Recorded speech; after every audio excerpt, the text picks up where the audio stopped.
আর দুনিয়াতে নাই। একটু আগে শুনলাম আমাদের দায়িত্বশীল আমাদের জেলার মুজাহিদ কমিটির সেক্রেটারি এই মুমিনুলের আব্বা একটু আগে ইন্তেকাল করছে। আসলে কে কোন সময় কখন রওনা করবে এটা আমাদের কারো জানা নাই। তাই নিঃশ্বাসের বিশ্বাস, সেকেন্ডের কোনো ভরসা।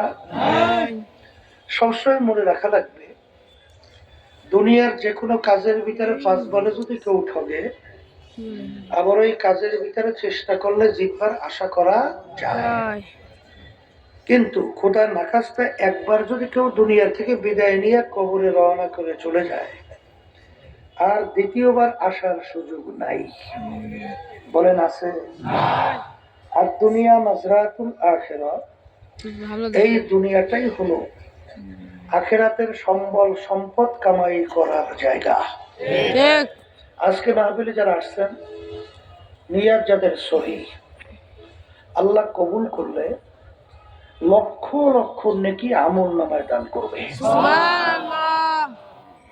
কিয়ামতের ময়দান আল্লাহ রাব্বুল আলামিন বান্দা বান্দীকে মাফ করার জন্য ওসিলা তালাশ করবে। হাদিসের মধ্যে আসছে আল্লাহ রাসূল সাল্লাল্লাহু আলাইহি ওয়াসাল্লাম বলেন, বান্দাকে মাফ করবে এরকম কোন আমল বান্দার নাই। আল্লাহ রাব্বুল আলামিন ফেরেশতাদেরকে বলবেন, দেখো তো আমার বান্দা কখনোই জীবনে হক্কানি আলেমদের সঙ্গে এক দস্তারখানে মজলিসে বসছে কিনা। তালাশ করে ফেরেশতারা বলবে, রব্বুল আলামিন জীবনে একবার পাওয়া গেছে, একবার হক্কানি আলেমদের সঙ্গে এক দস্তারখানে মজলিসে বসছিল। আল্লাহ রাব্বুল আলামিন বলবেন, যাও এ ওসিলে আমি ওকে মাফ করে দিলাম। আজকে যারা মাহফিলে আসছেন, নিয়ত যাদের সহি, এই ওসিলাত আল্লাহ রাব্বুল আলামিন মাফ করে দিতে পারে না? ফিতনা ফাসাদের যুগ বলছি,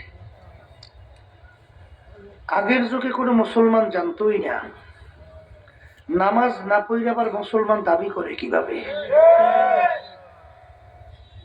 ইয়াজিদের নাম শুনছেন?